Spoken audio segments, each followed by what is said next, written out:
গান বাজনা এমন একটি বিষয়, যে ব্যক্তি গান বাজনায় আসক্ত হয়ে যাবে অটোমেটিক ওই বান্দার অন্তরে নেফাকি মুনাফিকের সৃষ্টি হয়ে যাবে।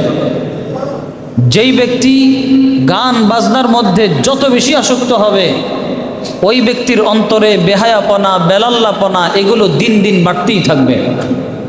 গান বাজনা এত খারাপ জিনিস।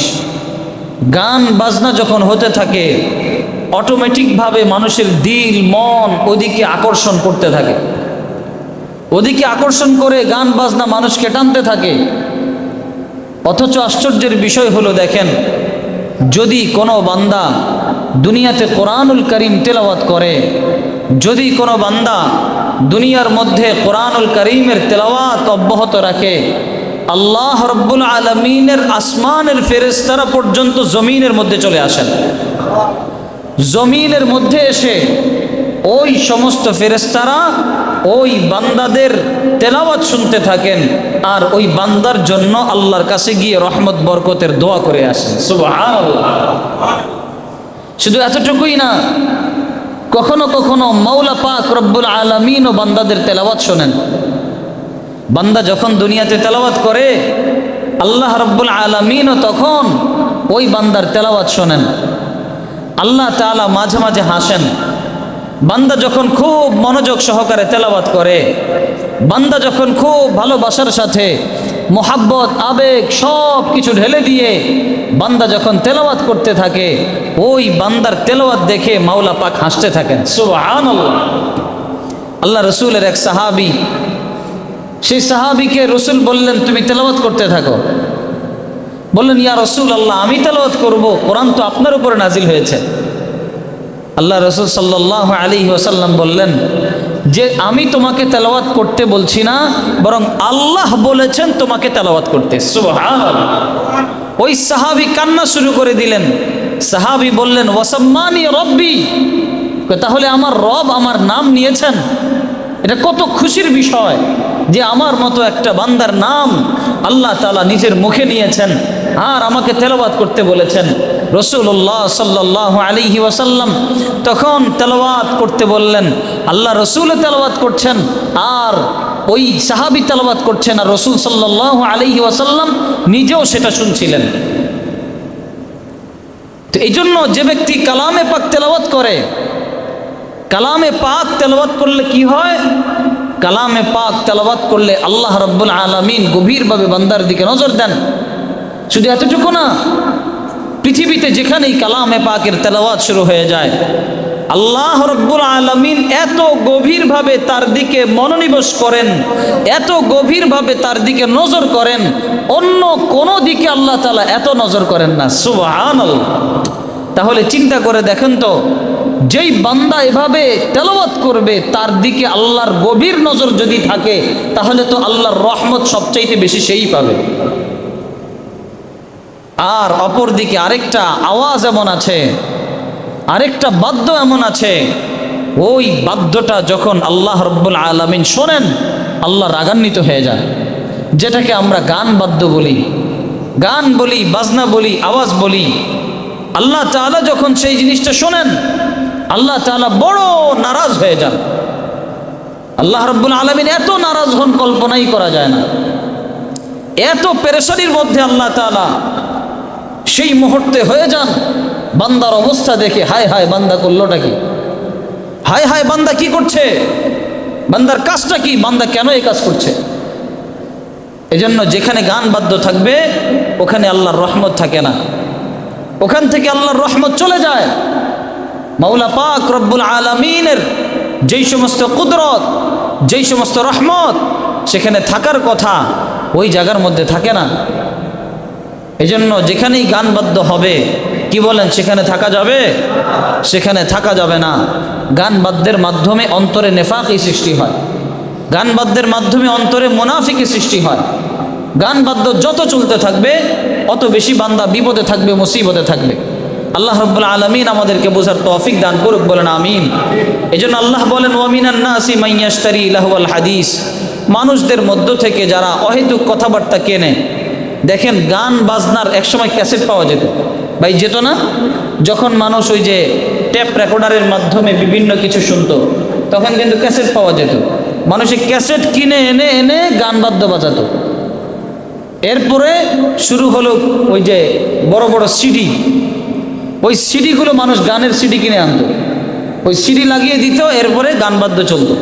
আর এখন তো সিডি মিডি কিছুই লাগে না, এখন তো মোবাইলে যথেষ্ট। টেলিভিশন তো দূরের কথা, বরং টেলিভিশনের মধ্যে তো সেটাই দেখাবে যেটা তারা চায়।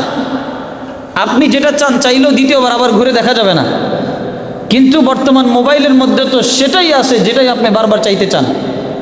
আপনি যতবার মন চায় ততবার দেখতে পারবেন, যতবার মন চায় ততবার ঢুকতে পারবেন। তো এইগুলো দেখার জন্য তো আবার এমবি লাগে, লাগে কি লাগে না? এই এমবিও লাগে এগুলো দেখার জন্য। এই জন্য ভাই সবচাইতে বড় বিষয় হচ্ছে এখান থেকে ফিরে আসতে হবে। গান বাদ্য টাকা দিয়ে কিনা, গান বাদ্যের পিছনে টাকা খরচ করা, এই কাজ করা যাবে না। আল্লাহ রাব্বুল আলামিন বোঝার তৌফিক দান করুক, বলেন আমিন। তো এই জন্য আল্লাহ রাব্বুল আলামিন বলছেন, ওয়া মিনান নাসি মান ইয়াশতারি লাহওয়াল হাদিস, মানুষদের মধ্য থেকে কিছু কিছু মানুষ এমন আছে যেই সমস্ত মানুষরা অহেতুক কথাবার্তাগুলো খরিদ করে, আন সাবিলিল্লাহি বিগাইরি ইলমিন ওয়া ইয়াত্তাখিযাহা হুজুয়া, আর মনে করে একটু গান বাদ্যই তো শুনলে কি হবে, এই একটু উপহাস করা, একটু আনন্দ বিনোদন নেওয়া, এটাই করার তাদের মাকসাদ থাকে, উদ্দেশ্য থাকে। আল্লাহ বলেন খবরদার, উলাইকা লাহুম আযাবুম মুহিন, এদের জন্য রয়েছে যন্ত্রণাদায়ক কঠিন শাস্তি, এদের জন্য রয়েছে কঠিন আযাব। এই জন্য আল্লাহ রাব্বুল আলামিনের আযাব যেন আমাদের উপর না আসে। আল্লাহ তাআলা আমাদের সবাইকে হেফাজত করুক, বলেন আমিন।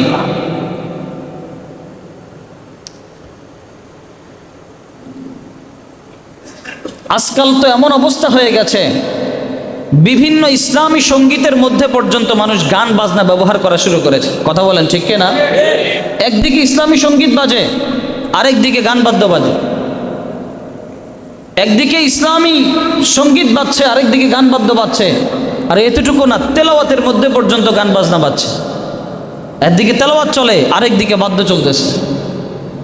আরো আশ্চর্যের বিষয়, ওয়াজ চলে, ওয়াজ, একদিকে ওয়াজও চলছে, আরেকদিকে ওই বাঁশির সুরও বাজতেছে, আরেকদিকে মিউজিকও চলছে। হালকা হালকা করে মিউজিকটা দিয়ে দেয় আর পাশে দিয়ে ওয়াজ চলতে থাকে। আল্লাহর ওয়াস্তে এই কাজ করা যাবে না। আমি নিজেও দেখেছি, আমার কয়েকটা বয়ানের মধ্যে দেখি একদিকে বয়ান চলে, আমার বয়ানের সাথে আবার মিউজিক লাগিয়ে দিয়েছে। তো অত্যন্ত দুঃখের বিষয়। গান বাদ্য এটা হারাম, ওয়াজ এটা জায়েজ। এখন একটা জায়েজ বিষয়ের সাথে যদি আপনি গান বাদ্য হারামটা লাগিয়ে দেন, লাভ কি? ওই যে কেমন হলো, কেউ যদি পেশাব দিয়ে উজু করে, উজু হবে? আরে কথা বলে না। পেশাব দিয়ে উজু করলে উজু হবে? পেশাব দিয়ে উজু করলে যেই অবস্থা হবে, ওই ওয়াজের মধ্যে যদি গান বাদ্য লাগিয়ে দেয় তার তো একই অবস্থা হবে। কি লাভ বলেন? কোনো লাভ নাই। এই জন্য আমরা খেয়াল রাখবো, যেভাবেই হোক গান বাদ্য হারাম, এটাকে কোনো মতেই জায়েজ করার কোনো সুরত নাই। বরঞ্চ রাসূলুল্লাহ সাল্লাল্লাহু আলাইহি ওয়াসাল্লাম নিষেধ করে গেছেন। আল্লাহ রসুল বলেন, আরে আমি আবির্ভাব হয়েছি গান বাদ্য যন্ত্রকে ধ্বংস করার জন্য। যেখানে রসুল বলেন গান বাদ্য এগুলোকে ধ্বংস করতে হবে, আর সেখানে আমি আপনি কি করি চিন্তা করে দেখেন। আরো আশ্চর্যের বিষয়, যুবতী নারীরা পর্যন্ত গজল গায়। যুবতী নারীরা গজল গায়, মুখ খোলা, ভিডিও করতেছে, অ্যাক্টিং করতেছে, আর গজল গায় মদিনার গজল, গজল গায় মক্কার গজল, গজল গায় কোরআনের গজল, গজল গায় হাদিসের গজল। কোনো লাভ নাই। ওই যে পেশাব দিয়ে উজু করলে যে অবস্থা, এই সমস্ত নারীদের গান গজল শুনলে একই অবস্থা। সে হাজারো কোরআন তেলাওয়াত করুক না কেন, সে হাজারো গান বলুক না কেন, এটা জায়েজ নাই। কারণ নারীর কণ্ঠই তো সতর। নারীর কণ্ঠের কারণেও তো মানুষ প্রেমে পড়ে, পড়ে কি পড়ে না? আরে এখন না ভিডিও কলে মানুষ কথাবার্তা বলতে পারে, একসময় তো ভিডিও কল ছিল না, খালি ফোনে কথা বলা যেত। বলেন তো ওই সময় মোবাইলে যোগাযোগ হয়ে মানুষ এক প্রান্ত থেকে আরেক প্রান্তে চলে যেত কি না? কিসের? মাত্র কণ্ঠের প্রেমে পড়ে। সেই জন্য কণ্ঠ এটাও সতর, যেন তেন জায়গায় কণ্ঠ খরচ করা যাবে না। কণ্ঠ যদি খরচ করেন তাহলে তো বিপদে পড়বেন। এই জন্য সব জায়গায় কণ্ঠ খরচ করা যাবে না।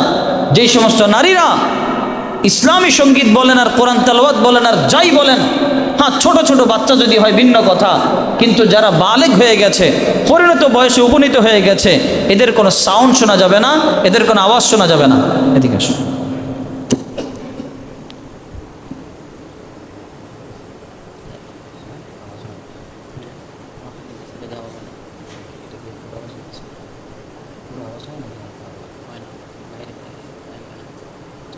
এখানে ইয়ে দিতে হয়, চালু করতে হয়।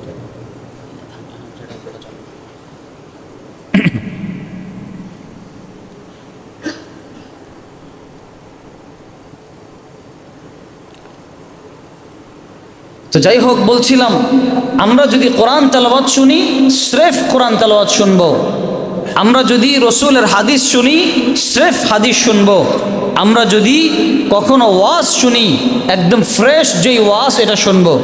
ইউটিউবার যারা আছে, যারা ওয়াজ মাহফিল রেকর্ড করে, এরা আস্তে করে সেই ওয়াজের সাথে গানের বাদ্য বাজিয়ে দেয়, মিউজিক লাগিয়ে দেয়। কেন?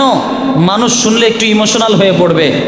মানুষ চিন্তা করে যে মানুষ এই ওয়াজের সাথে যদি একটা ইমোশনাল ব্যাকগ্রাউন্ড মিউজিক লাগানো যায়, তাহলে দেখা যাবে যে মানুষ একটু আবেগলাপ্ত হয়ে যাবে, কানের মধ্যে শুনতে ভালো লাগবে, তার ভিউ ব্যবসা ভালো হবে। এই জিনিসটা চিন্তা করে বিভিন্ন গানের লিরিক, গানের লাইন এবং বাদ্যের যন্ত্রের লাইনগুলো আস্তে করে সেখানে লাগিয়ে দেয়। অথচ এটা কবিরা গুনাহ হচ্ছে। একদিকে ওয়াজ শুনছে, আরেকদিকে সে কবিরা গুনাহ করে ফেলছে। এখান থেকে আমাদের হেফাজতে থাকতে হবে। আল্লাহ তাআলা আমাদেরকে বোঝার তৌফিক দান করুক, বলেন আমিন। আজকে তো গান বাদ্য শোনার জন্য বড় ডেকসেট কিনা লাগে না, বড় ট্যাপ রেকর্ডার কিনা লাগে না, টেলিভিশন লাগে না। প্রত্যেকের হাতে হাতে যেই মোবাইলটা আছে, মোবাইলই যথেষ্ট। আরেকটা আশ্চর্যের বিষয় দেখেন, মসজিদ যেখানে গান বাদ্য বাজানো তো হারাম, গান বাদ্য তো এমনিতেই হারাম, মসজিদের মধ্যে বাজানো তো আরও জায়েজ নাই। এত খারাপ অবস্থা। কিন্তু আপনি চিন্তা করেন, আমাদের প্রত্যেকের মোবাইলের রিংটোনটা কি? এটা একটা গানের বাদ্য। প্রত্যেকটা মানুষের মোবাইলের রিংটোন গানের বাদ্য। তাহলে এবার আপনি চিন্তা করে দেখেন, মসজিদের মধ্যে একদিকে তেলাওয়াত চলে, নামাজ চলে, আরেকদিকে গানের বাদ্য বাজতে থাকে। আমাদের যদি ঘুম ভাঙে, যে অ্যালার্ম দিয়ে আমরা ঘুম থেকে উঠি, ওটাও গানের বাদ্য। কেমন জালের মধ্যে আমরা ফেসে গেছি চিন্তা করে দেখেন। নামাজের জন্য ফজরের নামাজে উঠবো, অ্যালার্ম দিয়ে রাখলাম, ওই অ্যালার্মটাও কিন্তু গানের বাদ্য। তাহলে আপনার দিনটা শুরু হলো একটা হারাম কাজ দিয়ে, দিনটা শুরু হলো একটা গানের বাদ্য দিয়ে। এজন্য চেষ্টা করবেন মোবাইলের মধ্যে বাদ্য যেন না বাজে। সকালবেলা যেই ঘুম থেকে আপনি অ্যালার্ম দিয়ে উঠবেন, সেটা যেন একটা কোরআনের আয়াত হয়। কোরআনের আয়াত আপনি ব্যবহার নাই করলেন, ব্যক্তিগত কাজে কোরআনের আয়াত ব্যবহার করা এটা সমস্যা। আপনি একটা ইসলামী সঙ্গীত ব্যবহার করতে পারেন, আপনি একটা গজল ব্যবহার করতে পারেন, আপনি একটা আজানের রিংটোন ব্যবহার করতে পারেন। তাহলে আপনার যখন ফজরের সময় ঘুম ভাঙবে, যখন রিংটোন বাজবে আল্লাহু আকবার আল্লাহু আকবার, জীবনে যখনই ঘুম থেকে চোখটা খুললো, সাথে সাথে আল্লাহর নামটা কানে আসলো। ভাই, আমি বুঝাতে পেরেছি আপনাদেরকে? যখনই ঘুম থেকে উঠবেন, সুন্দর একটা ইসলামী সঙ্গীত দিবেন, যেন আল্লাহর নাম, আল্লাহর রসুলের নাম থাকে। ঘুম থেকে উঠতে দেরি, সর্বপ্রথম এই জিনিসটা আপনার কানে বাড়ি খাবে, কানে আওয়াজ আসবে। এমন যেন না হয় মোবাইলের মধ্যে যেই অ্যালার্মগুলো দেওয়া আছে, এই সমস্ত অ্যালার্মগুলো বেজে উঠলো, দিনের শুরুটা গান দিয়ে শুরু করলাম, এমন যেন না হয়। প্রত্যেকেই চেষ্টা করব মোবাইলের অ্যালার্মের মধ্যে সুন্দর সুন্দর ইসলামী সঙ্গীত অথবা ওই আল্লাহ রব্বুল আলমিনের বিভিন্ন নাম অথবা আজান এমন কিছু দিয়ে আমরা রেখে দিব, যেন অ্যালার্ম দিলে অ্যালার্মটা যখন বাজবে, আমি যেন সুন্দরভাবে সেই অ্যালার্ম শুনতে পাই। আরেকটা গুরুত্বপূর্ণ বিষয়, অনেকে রিংটোনের মধ্যে আজান দিয়ে রাখে। রিংটোনে আজান দিয়েছেন, ভালো কথা। হঠাৎ করে মোবাইলটা সাইলেন্ট করতে মনে নাই, বাথরুমে চলে গেছেন, বাথরুমে কিন্তু আল্লাহু আকবার বলে আজান দেওয়া শুরু করে দিবে। এই জন্য ওই দিকেও আবার লক্ষ্য রাখতে হবে। যদি এমন হয় বাথরুমে যাবেন, মসজিদে ঢুকলে যেমন মোবাইল সাইলেন্ট করে ঢোকেন, বাথরুমে ঢুকলেও মোবাইলটা সাইলেন্ট করে ঢুকতে হবে, যেন ওখানে আল্লাহর নাম না বাজে। অনেক হিসাব নিকাশ করে আমাদের মোবাইলটা ব্যবহার করতে হবে, অন্যথায় ইচ্ছায় অনিচ্ছায় সব সময় আমরা যেই কোনো মুহূর্তে বিপদে পড়ে যেতে পারি। আরেকটি বিষয় হচ্ছে, উঠতি বয়সী ছেলে মেয়ে যারা আছে, এদের হাতে আমরা মোবাইল দিয়ে দিই। আল্লাহর ওয়াস্তে ভুলটা করবেন না। যতগুলো বাবা মা এই ভুলটা করছেন, আপনারা নিজ হাতে সন্তানকে ধ্বংস করছেন। এই সন্তান যখন মোবাইলের আসক্ত হয়ে যাবে, সে একটা সময় তার চোখটাকে ঠিক রাখতে পারবে না, একটা সময় সে তার মস্তিষ্ক ঠিক রাখতে পারবে না, একটা সময় সে তার ব্রেন ঠিক রাখতে পারবে না। সে এখানে বসা আছে, সারা পৃথিবী তার মাথায় ঘুরবে। সে এখানে বসা আছে, সারা দুনিয়ার সাথে সে কানেক্ট থাকবে। একটা পর্যায়ে তিলে তিলে তিলে তিলে সে নষ্ট হয়ে যাবে। এই জন্য মোবাইলের ব্যাপারে যথেষ্ট আমরা সতর্ক থাকবো ইনশাআল্লাহ। আমাদের দেশে কিছু ভণ্ড আছে যারা গান বাদ্যকে জায়েজ মনে করে, হালাল মনে করে। এরা মনে করে গান বাদ্য এটা সওয়াবের কাজ। এরা দলিল হিসেবে মেশকাত শরীফের একটা হাদিসের দলিল দেয়। মেশকাত শরীফের কিতাবুন নিকাহের মধ্যে একটা হাদিস আছে, আ'লিনু বিন নিকাহি ওয়ালাউ বিদ্দুফি, বলে তোমরা বিবাহের ব্যাপারে তোমরা এলান করে নাও। এলান করলে কি হবে? যদিও দফ বাজিয়ে এলান করা যায়, তারপরও এলান করো। মানে বিবাহের কথা মানুষকে জানাতে বলেছে। দফ বাজানো এটা জায়েজ। দফ হলো ঢোলের মতো, কিন্তু এক পাশ খোলা থাকে। ঢোলের দুই পাশ বাঁধা থাকে, আর দফের এক পাশ খোলা থাকে, আরেক পাশ বাঁধা থাকে। এটার মধ্যে বাড়ি দিলে ধুম ধুম ধুম এরকম করে আওয়াজ হয়। একটা আওয়াজ হলো তাকদিনা দিন দিন, মানে তালে তালে তালে তালে আওয়াজ দেওয়া, ওইটা না। একটা হচ্ছে ধুম করে একটা আওয়াজ দিল, একটু পরে আবার ধুম করে একটা আওয়াজ দিল, একটু পরে আবার ধুম করে একটা আওয়াজ দিল। এটা হচ্ছে দফ। এটা শরীয়ত জায়েজ রেখেছে। তোরা বলে কোরআনের মধ্যেই তো আছে ঢোল বাজানের কথা, হাদিসের মধ্যে আছে ঢোল বাজানের কথা, তাহলে আমরা কেন বাজাবো না? হাদিসের মধ্যে যেই ঢোলের কথা এসেছে, এটা বাস্তবে ঢোল না, এটা দফ। এই দফ মানে কি? মানে হচ্ছে আস্তে আস্তে একটার মধ্যে একটা একটা একটা করে এভাবে এভাবে আওয়াজ করতে থাকা, এটাকে বলে দফ। বিয়ের মধ্যে এটা জায়েজ আছে, কোনো সমস্যা নাই। কিন্তু ওই যে যেটা বললাম তাকদিনা দিন দিন, ওটা কিন্তু জায়েজ নাই। এই জন্য এই ভণ্ডদের কথা মানা যাবে না।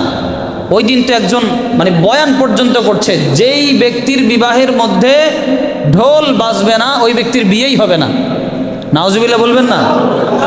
বলে বিয়ের মানে বিয়ে হওয়ার জন্য ঢোল বাজানো শর্ত, যেহেতু রসুল বলেছেন যে ঢোল বাজাও, এই জন্য বিয়ের মধ্যে ঢোল বাজাইতে হবে। ঢোল যদি না বাজায় তার বিয়ে নাকি হবে না। এই হচ্ছে অবস্থা। আসলে একটা জিনিস খেয়াল করে দেখেন, মানে মানুষ যদি একটা গুনাহকে গুনাহ মনে করে, একটা না একটা সময় ওই মানুষের কপালে হেদায়েত জুটে যাবে। একটা মানুষ একটা গুনাহকে মনে করলে এটা গুনাহ, তাহলে কিছুদিন পরে সে ভাববে, আয় হায় আমি এই গুনাহটা আর কতদিন করব, আমার তো গুনাহটা করা ঠিক হচ্ছে না, আমার তো এখান থেকে বের হয়ে আসা উচিত। একটা মানুষ বারবার এই জিনিসটা বলবে। কিন্তু একটা মানুষ যখন গুনাহকে গুনাহ মনে করবে না, একটা মানুষ যখন মনে করবে না এটা তো গুনাহ না, বরং এটা জায়েজ, এটা ভালো কাজ, বলেন তার কপালে কখনো হেদায়েত আসবে? আসবে না। দেখবেন যারা সাধারণত দাড়ি কেটে কেটে রাখে, অর্ধেক করে রাখে, এরা কখনো দাড়ি লম্বা করতে পারে না। এদের কপালে আল্লাহ এই হেদায়েত দেয় না যে তোমার দাড়িটা লম্বা করা লাগবে। কেন? সে চিন্তা করে আমার তো দাড়ি আছেই, আমি তো দাড়ি রাখি। কেমনে রাখে?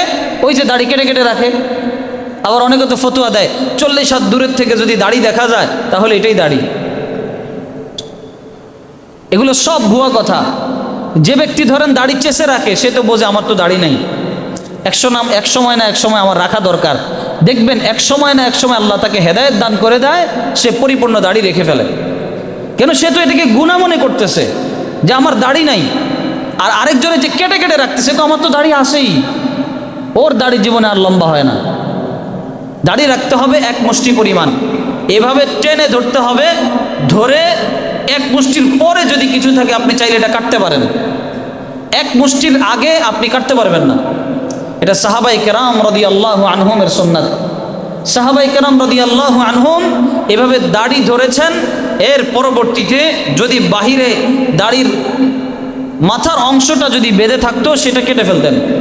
এছাড়া সাহাবায়ে কেরাম রাদিয়াল্লাহু আনহুম দাড়ি কাটতেন না। তো আমরাও তো সাহাবায়ে কেরামের অনুসারী। সাহাবায়ে কেরাম রাদিয়াল্লাহু আনহুম যে কাজটা করতেন, নিশ্চয়ই রাসূলুল্লাহ সাল্লাল্লাহু আলাইহি ওয়াসাল্লামের সমর্থন ছিল বিধায় তারা করতেন। এজন্য আল্লাহর ওয়াস্তে দাড়িও রেখে দিব। তো বলছিলাম, যেই ব্যক্তি গুনাহকে গুনাহ মনে করে, ওই ব্যক্তির একদিন না একদিন হেদায়েত তার কপালে জুটবেই জুটবে। কিন্তু যে ব্যক্তি গুনাহকে গুনাহ মনে করে না, ওই ব্যক্তির কপালে হেদায়েত জুটাটা বড় মুশকিল। যেমন ধরেন যারা মাজারে গিয়ে সেজদা দেয়, আচ্ছা বলেন তো এই কপালটা আল্লাহ ছাড়া কারো সামনে ঠেকানো যাবে? কথা বলে না যাবে?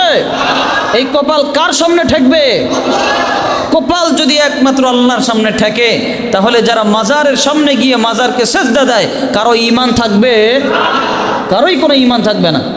কারণ এই কপালকে আল্লাহ তাআলা দিয়েছেন একমাত্র আল্লাহকে সেজদা দেওয়ার জন্য। এই কপাল যদি কোনো মাজারে গিয়ে ঠেকে যায়, শেষ, দুনিয়াও শেষ, আখিরাতও শেষ। কিন্তু যে ব্যক্তি মাজারে গিয়ে সেজদা দেয়, আপনি ওরে যদি জিজ্ঞেস করেন তুমি মাজারে সেজদা কেন দাও, ও বলবে এটা সওয়াবের কাজ। কথা বলেন, বলবে কিনা সওয়াবের কাজ? কারণটা কি? ও এটাকে সওয়াব মনে করে করছে। ও যে মাজারের মধ্যে গিলাপ চড়ায়, ও যে ওখানে দুধ দেয়, কলা দেয়, আগরবাতি দেয়, মোমবাতি জ্বালায়, এগুলো সে সওয়াবের কাজ মনে করে করে। তাহলে ওই ব্যক্তি এই কাজটা সওয়াবের কাজ মনে করে করছে, এই জন্য তার কপালের মধ্যে কখনো হেদায়েত জোটে না।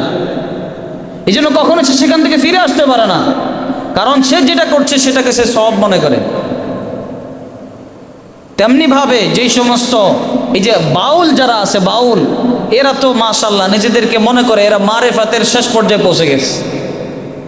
এরা এমন এমন চিন্তা ভাবনা করে, আমাদেরকে দেখলে ওরা সরাসরি বলবে কাঠমোল্লা, কোনো কথা নাই, এরা হচ্ছে কাঠমোল্লা। আমরা সমাজ নষ্ট করি, সমাজ ধ্বংস করি, আর তারা সমাজকে নাকি গোছায় রাখে। তারা যদি না থাকে আল্লাহ নাকি দুনিয়াকেই ধ্বংস করে দিবে। অথচ সারাদিন গান বাদ্য নিয়ে ব্যস্ত।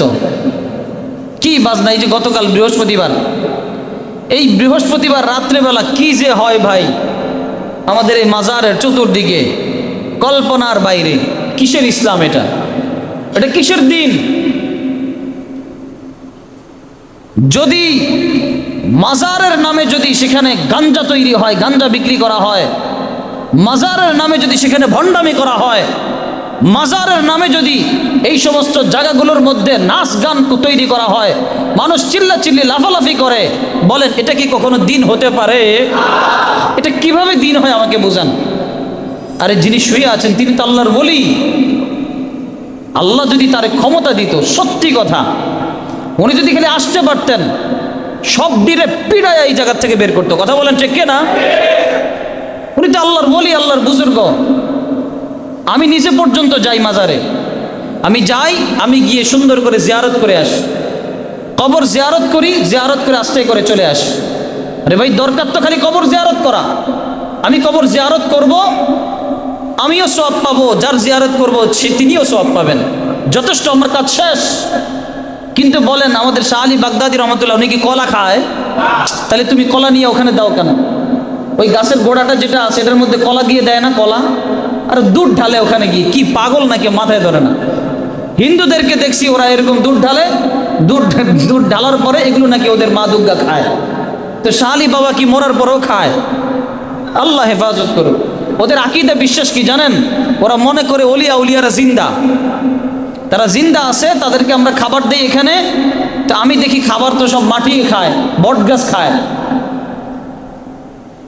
কি পরিমাণ বেদাত আমাদের এখানে হচ্ছে, আল্লাহ হেফাজত করুক।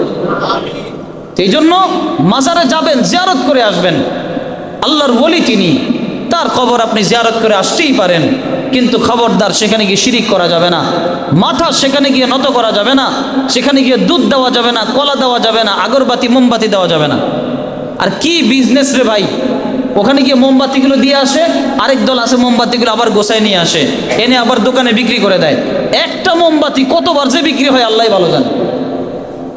একজনে গিয়ে কোরআন শরীফ দিয়ে আসে, আরেকজনে আস্তে করে কোরআন শরীফটা নিয়ে আবার ওই দোকানে বিক্রি করে দেয়, ওই কোরআন শরীফ আবার বিক্রি হয়। এমনও ঘটনা ঘটে একটা কোরআন শরীফ 100 বারের উপরও বিক্রি হয়। আল্লাহর ওয়াস্তে এই কাজগুলো করবেন না। মাজারে কোরআন শরীফের কাম কি বলেন? মাজারে কোরআন শরীফের কাম কি? হ্যাঁ, 2-1টা কোরআন শরীফ থাকবে, যারা ওখানে বসে বসে কোরআন শরীফ পড়তে চায় পড়ুক। কবরের সামনে দাঁড়িয়ে কোরআন শরীফ পড়া যায়, এটা কোনো সমস্যা না। 2-1টা থাকুক যারা ওখানে দাঁড়িয়ে দাঁড়িয়ে কোরআন শরীফ পড়বে।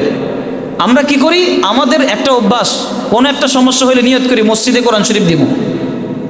যে আল্লাহ তুমি আমার কামটা করে দিলে, মসজিদে 2টা কোরআন শরীফ দিয়ে দিল। মসজিদে দেখেন তো আমার কোরআন শরীফে অভাব আছে কিনা। এগুলো কে দিছে? সব আপনারাই তো দিছেন। ওরে যদি বলেন তুমি এটা নিয়ত করো, যদি আজকে বিপদ থেকে বাঁচি কোরআনের একটা সূরা শিখবো, এটা জীবনও করবে না। কিন্তু হাজারো নিয়ত করে যে মসজিদে গিয়ে কোরআন শরীফ দিব। মসজিদ কি কোরআন শরীফ পূজা দেয়? কয়জন মানুষ কোরআন শরীফ পড়ে মসজিদে এসে? কোরআন শরীফ মসজিদে অল্প কিছু থাকলেই যথেষ্ট। আর কোরআন শরীফ যদি আপনার দিতে মনে চায়, দিবেন কোনো হেফসখানায় গিয়ে, কোনো মাদ্রাসায় গিয়ে, সেখানে আপনি কোরআন শরীফ দিয়ে আসবেন। দিলে কি লাভ? দিলে ওই কোরআন শরীফগুলো হাফেজে কোরআনরা পড়বে, কাজে লাগবে। কিন্তু মসজিদে দিয়ে রেখে দিয়েছেন, কে পড়ে কোরআন শরীফ মসজিদে? 2-1টা থাকলে হয়তো 2-1জন মানুষ থাকে, ওনারা বসে বসে কোরআন শরীফ পড়ে। যাই হোক, বলছিলাম এই যে মাজারে গিয়ে কপাল ঠেকানো, সেজদা দেওয়া, দুধ দেওয়া, কলা দেওয়া, এরপরে বিভিন্ন খাবার দিয়ে আসা, আল্লাহর ওয়াস্তে এগুলো করবেন না। এরপরে আরেকটা বিষয়, এই যে নিয়ত করে করে যে খাবার দিয়ে আসেন, খাবারগুলো খায় কারা? যে 1 ওয়াক্ত নামাজ পড়ে না সে খায়, যে সারাদিন গাঞ্জা বেছে ওখানে, গাঞ্জুটি যারা আছে ওরা খায়। তো আপনি খাবার দেন, ও শক্তি পায়, ওই শক্তি দিয়ে গাঞ্জা খায়। রসুল কি বলেন? ওয়ালা ইয়াকুল তুআমাকা ইল্লা তাকিয়ুন, তোমার খাবার যেন মুত্তাকি ছাড়া, পরহেজগার ছাড়া কেউ না খায়। আল্লাহওয়ালা মানুষ খুঁজবেন, তারে একটু খাওয়ানোর চেষ্টা করবেন। যে বুজুর্গ দিনদার, ওরে গিয়ে একটু খানা খাওয়াবেন। তাহলে কি হবে? ওই খাবার খেয়ে তিনি কোরআন তেলাওয়াত করবেন, ওই খাবার খেয়ে তিনি দ্বীনের কাজ করবেন, ওই খাবার খেয়ে তিনি ইসলামের কথা বলবেন। ওটা দিয়ে আপনারও ফায়দা হবে, দ্বীনেরও ফায়দা হবে।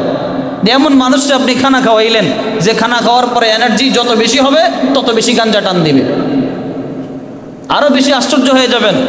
ওদের তো গানও আছে, শোনো মুমিন মুসলমানও, বেশি করে গাঞ্জা টানো, আখেরাতে আগুন পাইবা, গাঞ্জা পাইবা না। আর নাউজুবিল্লাহ বলবেন না? আরে কথা তো বাস্তবিক। আখেরাতে আগুন আছে, গাঞ্জা কি আছে? ওই গাঞ্জা কি আখেরাতে খুঁজতে পাওয়া যাবে? কি সুন্দর গান, শোনো মুমিন মুসলমানও, বেশি করে গাঞ্জা টানো, আখেরাতে আগুন পাইবা, গাঞ্জা পাইবা না। আল্লাহ হেফাজত করুক, জোরে বলেন না নাউজুবিল্লাহ।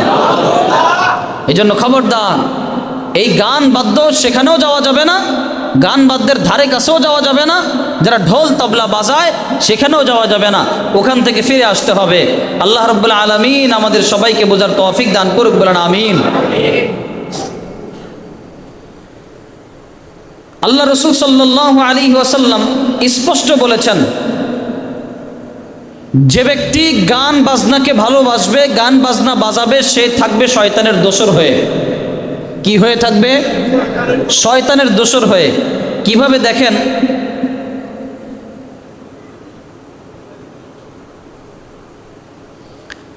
আল্লাহ রসুল সাল্লাল্লাহু আলাইহি ওয়াসাল্লামের জামানায় একজন ব্যক্তি ছিলেন, নাম নজর ইবনে হারিস। মুসলমানরা যখন চতুর্দিকে কোরআনুল কারীমের তেলাওয়াত শুনতে যেত, ওই নজর ইবনে হারিস বিভিন্ন গায়িকাদেরকে কিনে নিয়ে আসতো।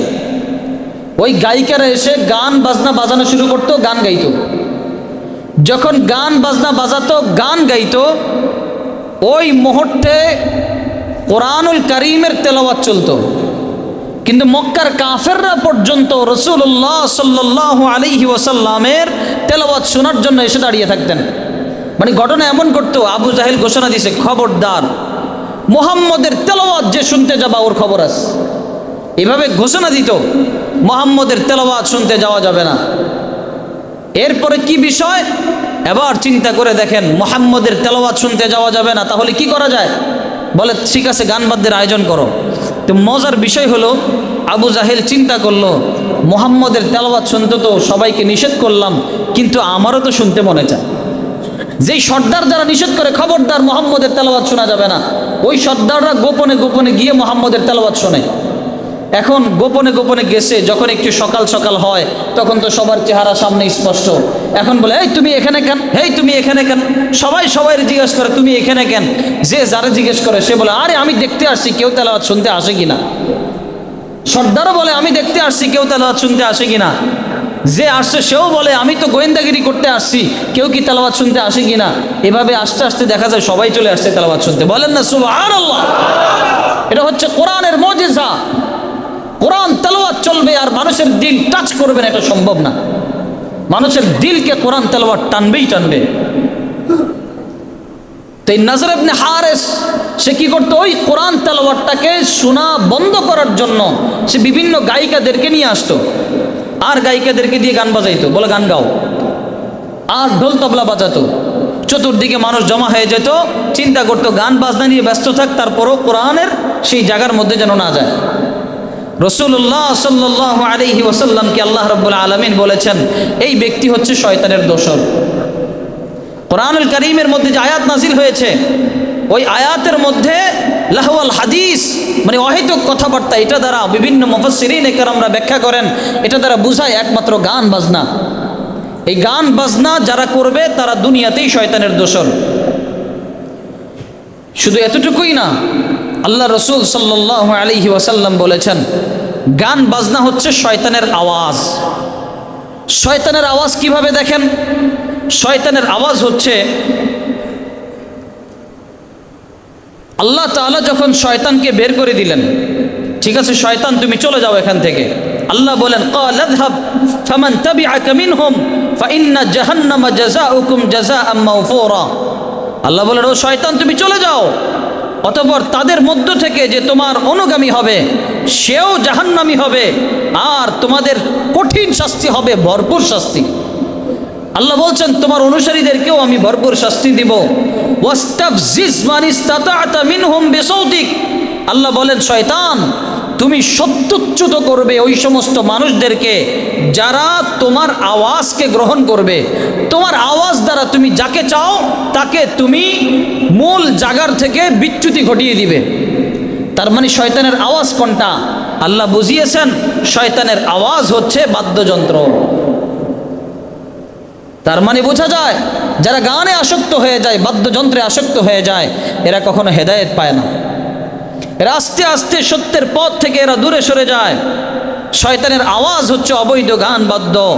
শয়তানের মাধ্যমেই মানুষ ধোঁকার মধ্যে পড়ে যায়, গোমরা এবং পথভ্রষ্ট হয়ে যায়। একটা সময় ওই মানুষগুলো একেবারে নিশ্চিত জাহান্নামে নিপতিত হয়। এই জন্য গান বাজনা এটা শয়তানের আওয়াজ। আপনি ভাইবেন না যে আপনার কাছে ভালো লাগতেছে, ভাইবেন না আপনার কাছে মজা লাগতেছে। মজা কেন লাগে? এটা শয়তানের আওয়াজ। শয়তান এটার মধ্যে গুড় মিষ্টি সব কিছু বের করে এরপরে আপনাকে দিয়ে দেয়। আপনি আরো আশ্চর্য হয়ে যাবেন, শয়তান অভিশপ্ত হয়ে যখন আসমান থেকে নামে তখন সে আল্লাহর কাছে আরজ করলো, আচ্ছা আল্লাহ আপনি তো আমাকে অভিশপ্ত করে একেবারেই ছেড়ে দিলেন, কিন্তু আমি আপনার কাছে চাই আপনি আমাকে বলে দেন আমার জ্ঞান কি। শয়তান আল্লাহকে জিজ্ঞেস করলেন আমার ইলমটা কি হবে, আমি কোন ইলম দ্বারা চলবো। প্রত্যেকটা মানুষের তো একটা ইলম থাকে, জ্ঞান থাকে, বিদ্যা থাকে। তাহলে আল্লাহ আমাকে বলেন আমার বিদ্যার নাম কি, আমার জ্ঞানের নাম কি। আল্লাহ তখন বললেন যাও তোমার বিদ্যার নাম হলো জাদু। এই যে মানুষ জাদু করে না, জাদু বিদ্যা কিন্তু হারাম। এটা শয়তানের বিদ্যা, এটা কোনো মানুষ গ্রহণ করতে পারে না। জাদুবিদ্যা সম্পূর্ণ হারাম। শয়তানের জ্ঞানের নামই হচ্ছে জাদুবিদ্যা। দ্বিতীয় নাম্বার শয়তান আবার আরজ করলো, ঠিক আছে আল্লাহ আমার পছন্দনীয় আওয়াজ কি হবে, কোন আওয়াজটা হবে আমার পছন্দনীয় আওয়াজ। আল্লাহ তাআলা তখন বললেন তোমার পছন্দনীয় আওয়াজ হবে গান বাজনা। সুতরাং বোঝা গেল গান বাজনা হচ্ছে শয়তানের পছন্দনীয় আওয়াজ। এর পরবর্তীতে যেই ব্যক্তি গান বাজনা করবে, গান বাজনা শোনার উদ্দেশ্যে কোন গায়িকাদের মজলিসে বলবে, আল্লাহ রাব্বুল আলামিন কিয়ামতের ময়দানে তার কানের মধ্যে গরম সীসা ঢেলে দিবেন। নাউজুবিল্লাহ বলেন। তার কানে গরম সীসা ঢেলে দিবেন। তিরমিজি শরীফের হাদিস, রাসূল বলেন যেই ব্যক্তি গান বাদ্য শুনবে, যে ব্যক্তি মজা নিয়ে নিয়ে গান বাদ্য শুনবে, ওই ব্যক্তির কানের মধ্যে আল্লাহ তাআলা গরম সীসা পর্যন্ত ঢেলে দিবেন। 13 জন সাহাবী থেকে হাদিস বর্ণিত, যারা সবাই হাদিস বর্ণনা করেছেন সহিহ হাদিস, যে গান বাদ্য শোনা যাবে না, গান বাদ্য হারাম। 13 জন সাহাবী হাদিস বর্ণনা করেছেন। রাসূলুল্লাহ সাল্লাল্লাহু আলাইহি ওয়াসাল্লামের এক বিখ্যাত সাহাবী আন জাবির রাদিয়াল্লাহু আনহু আন্নাহু قال قال رسول الله صلى الله عليه وسلم। জাবির রাদিয়াল্লাহু আনহু থেকে বর্ণিত, তিনি বলেন আল্লাহ রাসূল সাল্লাল্লাহু আলাইহি ওয়াসাল্লাম বলেছেন, আল গিনাউ ইউমবিতুন নিফাকা ফিল কলবি। যে গান বাদ্য অন্তরের মধ্যে নিফাকি সৃষ্টি করে, মুনাফিকি সৃষ্টি করে। কেমন নিফাকি, কেমন মুনাফিকি? কামা ইউমবিতুল মাউ যারআ, যেমনি ভাবে ফসলের জন্য পানি জরুরি, ফসল মারা যায়, যেই না পানি দিতে দেরি ফসল আস্তে আস্তে সতেজ হতে দেরি হয় না, তেমনি ভাবে মানুষের দিল যদি ভালো থাকে কিন্তু এই মানুষ যদি গান দিলে ঢুকাতে থাকে, ওই মানুষের দিলে আস্তে আস্তে নেফাকি এমন তরুতাজা হতে থাকে যেমন পানি পেলে ফসলগুলো তরুতাজা হয়ে যায়। তাহলে যে ব্যক্তি গান শুনবে ওই ব্যক্তির অন্তর এভাবে আস্তে আস্তে নেফাকির আলামত, মুনাফিক হয়ে যাবে, মুনাফিকের একেবারে শীর্ষ পর্যায়ে পৌঁছে যাবে। এই হাদিসটি সুনানে আবি দাউদের 4929 নম্বর হাদিস। রাসূলুল্লাহ সাল্লাল্লাহু আলাইহি ওয়াসাল্লামের আরেকজন সাহাবী মালিক আশআরী রাদিয়াল্লাহু আনহু তার থেকে বর্ণিত, قال قال رسول الله صلى الله عليه وسلم لا يشربن ناس من امتي الخمر, বলে আমার উম্মতের মধ্যে কিছু কিছু মানুষ এমন থাকবে যারা মদ পান করে যাবে, ইয়াসুমুনাহা বিগাইরি ইসমিহা, এই মদের নাম ওরা এক এক সময় এক এক নাম দিয়ে ওরা এটাকে খাবে। দেখেন মদ তো বলে না, কয় লাল পানি, কালা পানি, সাদা পানি, কত পানির নাম যে দেয় আর কত কিছুর নাম। দেখবেন কখনো বলবে বিয়ার, বিয়ারের নামে আরও বিভিন্ন রকমের, আমরা তো এগুলো জানিও না নাম, অসংখ্য পরিমাণে চমৎপ্রদ নাম দিয়ে দিয়ে, বিভিন্ন ব্র্যান্ডিংয়ের নাম দিয়ে দিয়ে এই সমস্ত মদগুলো ওরা সাপ্লাই দিবে। এটা রাসূলুল্লাহ সাল্লাল্লাহু আলাইহি ওয়াসাল্লাম 1400 বছর আগে বলে গেছেন।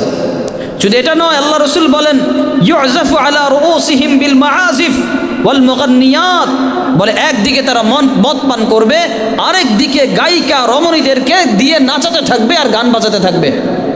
বলে এটা আমার উম্মতের কিয়ামতের আলামত। এরপরে রসুল কি বলেন, এটা বড় ডেঞ্জারাস কথা। আল্লাহ রসুল বলছেন ইয়াখসিফুল্লাহু বিহুমুল আরদ, বলে এক সময় এমন হবে গায়িকারা গান বাদ্য বাজাতে থাকবে, কমর দুলিয়ে দুলিয়ে নাচতে থাকবে, আর মানুষ শরাব পান করতে করতে বেহুশ অবস্থায় থাকবে। আল্লাহ তাআলা বলেন ইয়াখসিফু বিহিমুল আরদ, রসুল বলছেন ওই অবস্থায় জমিনের মধ্যে তাদেরকে ধসিয়ে দেওয়া হবে। যেই কোনো মুহূর্তে আল্লাহর আযাব আসবে, পুরা সবাইকে নিয়ে জমিনে ধসিয়ে দেওয়া হবে। ওয়ায়াজআলু মিনহুম আল কিরদাতা ওয়াল খানাজির, শুধু এতটুকুই না, আল্লাহ রসুল বলেন এক সময় তাদের চেহারাকে শুকুরের চেহারা বানিয়ে দিবে, এক সময় তাদের চেহারাকে বানরের চেহারা বানিয়ে দিবে। বলেন না নাউযুবিল্লাহ। সুতরাং সাবধানে থাকেন যারা মদ পান করে। আরে যেদিন শবে বারাত প্রত্যেক মানুষের দোয়া কবুল হয়, শবে কদর প্রত্যেক মানুষের দোয়া কবুল হয়, রহমতের দিন, বরকতের দিন যাদের প্রত্যেক মানুষের দোয়া কবুল হয়, কিন্তু যারা নিয়মিত মদ পান করে ওই মদ পানকারী শরাবির দোয়া আল্লাহ কবুল করেন না, সে আল্লাহর রহমত থেকে মাহরুম হয়ে যায়। যে ব্যক্তি গান বাদ্য বাজায় তার দোয়া আল্লাহ কবুল করেন না, ওই ব্যক্তির দোয়া কবুল হয় না। যে ব্যক্তি গান বাদ্য শুনতে থাকে তার দোয়া কবুল হয় না। এই জন্য এটাকে অনেক হেলা খেলা মনে করা যাবে না, সাধারণ বিষয় মনে করা যাবে না। আজকে তো বিয়ে শাদী যখন শুরু হয়ে যায়, বিয়ে শাদী হয়ে গেলে চতুর্দিকে এমন ঢোল তবলা বাজতে থাকে, আশপাশের মানুষদের ঘুম পর্যন্ত হারাম করে দেয়। কথা বলেন ঠিক না? সবার ঘুম হারাম করে দেয়। রাত্রেবেলা ঢোল তবলা বাজায়, দিনের বেলা হুজুরের কাছে এসে দোয়া চায়, হুজুর দোয়া কইরেন বিয়ের মধ্যে যেন আল্লাহ বরকত দেয়। আরে যা বরকত দিব, গতকালকে যত বরকত গজব নামানোর দরকার তুমি নিজেই নামায় নিছো। একদিকে কনের বাড়িতে ঢোল তবলা বাজিয়ে নামিয়েছে, আরেকদিকে বরের বাড়িতে ঢোল তবলা বাজিয়ে নামিয়েছে। বরকত তো তুমি আগেই নিয়ে নিছো, হুজুরের কাছে আসার দরকারটা কি? এই সমস্ত ভণ্ডামি বাদ দেন। রাত্রেবেলা সারা রাত আকাম কুকাম করবেন, সারা রাত ঢোল তবলা বাজাবেন, মানুষের ঘুম হারাম করবেন, গান বাদ্য বাজিয়ে পরিবেশ নষ্ট করবেন, দিনের বেলা এসে মসজিদে দোয়া চাইবেন হুজুরের কাছে। এই সমস্ত ভণ্ডামি বাদ দেন। আপনি চিন্তা করেন, আপনি একটা পবিত্র কাজে যাচ্ছেন, আপনি হারাম কাজ দিয়ে শুরু করলেন। আপনি একটা বরকতময় কাজে যাচ্ছেন, আজীবনের একটা সম্পর্ক বিয়ে শাদী, আপনি হারাম দিয়ে শুরু করলেন। আপনি কেমন মুসলমান? আপনি আজীবন একটা পবিত্র সম্পর্কে জড়াতে যাচ্ছেন, আপনি শুরু করলেনই হারাম দিয়ে, গান দিয়ে, বাদ্য দিয়ে, নাচ দিয়ে, আর বরকতের আশা করেন, মাথা খারাপ। এই ঘর থেকে ভালো সন্তানের আশা করেন, মাথা খারাপ। এই স্ত্রী ভালোভাবে চলবে আপনি আশা করেন, মাথা খারাপ। কিভাবে সম্ভব? আপনি পেশাব দিয়ে যদি ওযু করেন, ওই ওযু তো হবে না। পেশাব দিয়ে অজু করলে অজু হবে? আপনি না পাকি দিয়ে যদি অজু করেন, এরপরে আপনি আশা করেন আমার এখান থেকে রাবিয়া বস্তি তৈরি হবে, আমার এখান থেকে ফাতেমা তৈরি হবে, আমার এখান থেকে হাসান হুসাইন তৈরি হবে, কেমনে সম্ভব? খবরদার, বিয়ে করবেন সুন্নত তরিকায়। গান বাজনা এগুলো কখনোই বাজাবো না। কারা কারা নিয়ত করতেছেন হাত তোলেন, বলেন ইনশাআল্লাহ। আল্লাহ সবাইকে তৌফিক দান করুক, বলেন আমিন। পাক্কা ওয়াদা করবেন, খবরদার এই সমস্ত কাজ করবেন না। আমাদের অবস্থা এরকম, পোলাপাইন চাইতেছে, পোলাপাইন আবদার করে, কেমনে না দিয়ে থাকি? বিয়া তো একদিনেই, বিয়া তো একবারেই। কত চমকপ্রদ ঘটনা! এই যে বিয়া তো একদিনেই, বিয়া তো একবারেই, এই যে একবারেই একদিনেই যে করতেছেন, পুরা জীবনের ভবিষ্যৎই নষ্ট করে ফেলতেছেন। আল্লাহ আমাদেরকে হেফাজত করুক, বলেন আমিন। রাসূলুল্লাহ সাল্লাল্লাহু আলাইহি ওয়াসাল্লাম বলেন, গান বাদ্যের কারণে ভূমিকম্প পর্যন্ত হয়ে যায়। সমাজে ভূমিধস নামে ভূমিকম্প হয় কেন? গান বাদ্যের কারণে। আল্লাহ রাসূল সাল্লাল্লাহু আলাইহি ওয়াসাল্লাম বলেন, ইজাস্তাবাহু আয-জিনা, যখন সমাজের মধ্যে জিনা ব্যভিচার অনেক বেশি হয়ে যাবে, মানুষ জিনা ব্যভিচারকে কোনো কিছুই মনে করবে না, তখন আল্লাহর পক্ষ থেকে আযাব নেমে আসে। এরপর রাসূল বলেন, ওয়াশারিবু আল খামরা, মানুষ যখন অবাধে মদ পান করা শুরু করে দেয়, তখন আল্লাহর পক্ষ থেকে গজব নেমে আসে। ওয়াদুরিবু বিল মাআনি ওয়া গারাল্লাহু আযজা ওয়া জাল্লা ফি সামাইহি ফাকালা লিল আরদি, আর যখন মানুষ নর্তকীদেরকে নাচায়, গান বাদ্য করা শুরু করে, আল্লাহ রাব্বুল আলামিন আসমানের মধ্যে রাগান্বিত হয়ে যান। ওয়াকালা লিল আরদি, আল্লাহ জমিনকে তখন বলেন, তাজালজালি বিহিম, ও জমিন তুমি এদেরকে নিয়ে কঁপান শুরু করে দাও, এদেরকে নিয়ে কাঁপানো শুরু করে দাও। ফাইন তাবু ওয়া নাযাউ, যদি তারা তওবা করে নেয় তাহলে তুমি ফিরে আসো। ওয়াইল্লা হাদামাহা আলাইহিম, আর যদি তারা তওবা না করে, জমিনকে আল্লাহ বলে, তাজালজালি ইয়া আরদি, ও আমার জমিন তুমি কাঁপানি শুরু করে দাও, তুমি কম্পন শুরু করে দাও। জমিন তখন কম্পন মেরে তাদেরকে ধসিয়ে দেয়। এই যে ভূমিকম্প হয় এমনিতেই হয় না, রাসূল বলেন যেখানে গান বাদ্য হতে থাকবে ওই জায়গাগুলোর মধ্যে ভূমিকম্প শুরু হয়ে যাবে। এবার যত মন চাই খালি গান বাদ্য বাজাবেন নাকি? আহা, প্রত্যেকের ঘরে ঘরে টেলিভিশন, দুই একজন মানুষ পাওয়া যাবে এরা ছাড়া। প্রত্যেকের ঘরে ঘরে টেলিভিশন, হাতে হাতে মোবাইল তো আছেই। আর এখন এমন হয়ে গেছে, রিলস, টিকটক, ফেসবুক এগুলো আসার কারণে কোনটা গান, কোনটা বাদ্য, কোনটা হালাল, কোনটা হারাম, কোনটা দেখা জায়েজ, কোনটা দেখা না জায়েজ, কারো কোনো খবর নাই। কিসের যুবক, কিসের বুড়া, কিসের বৃদ্ধ, কিসের মা, কিসের বোন, কারো কোনো তোয়াক্কা নাই, কোনো বালাই নেই। কথা বলেন ঠিক কিনা? প্রত্যেকের অবস্থা খারাপ। মোবাইল থাকলেই হয়েছে, গান বাজতেই থাকে, বাদ্য বাজতেই থাকে, নাটক, সিনেমা, এটা সেটা। আরে বুড়া মানুষ আগে বসে বসে তসবি ঠেলতো, এখন বসে বসে মোবাইল ঠেলে। কথা বলেন আছে না নাই? চাচা মিয়ারে জিজ্ঞেস করলে বলবে, আমি তো দেশের খবরাখবর রাখি। খবরাখবর একটু রাখতে হয়। একদিকে বলে দেশের খবরাখবর রাখি, আরেক দিকে ওই যে দুনিয়াতে যত উল্টা পাল্টা আছে সব বসে বসে দেখতে থাকে। এটা আমাদেরকে ধ্বংস করে ফেলছে, নষ্ট করে ফেলছে। আপনার ঘরে যদি এভাবে গান বাদ্য বাজতে থাকে, ওই গজব আপনার ঘরে নামবে, আল্লাহর গজব। আল্লাহ বলবে, ইয়া আরদি তাজালজালি, ও জমিন তুমি কাঁপানি শুরু করে দাও। আপনার ঘরে যদি গান বাদ্য বাজে, আপনার ঘরেই গজব নামবে।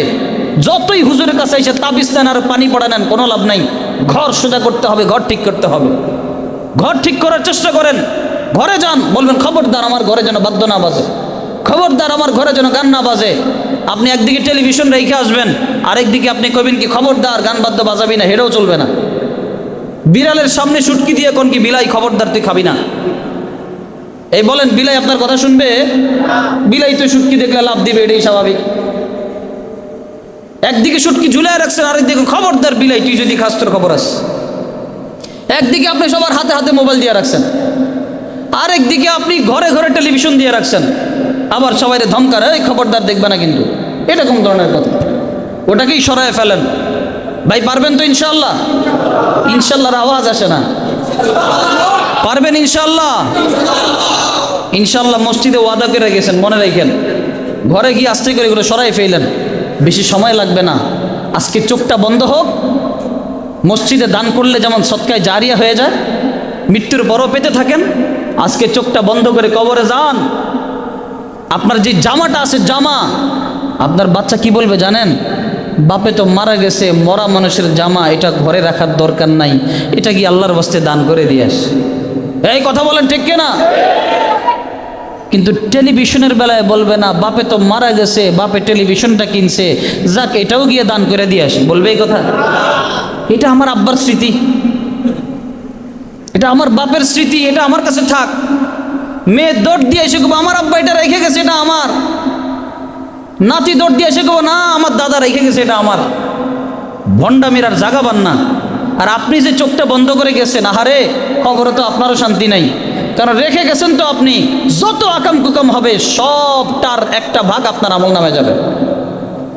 আপনি যে ঘরে টেলিভিশনটা কিনে নিয়ে আসছেন, ওখানে যত আকাম কুকাম হবে সবটার সৎকায়ে জারিয়া, মানে গুনাহে জারিয়া, এটা আপনার আমল নামে চলতে থাকবে।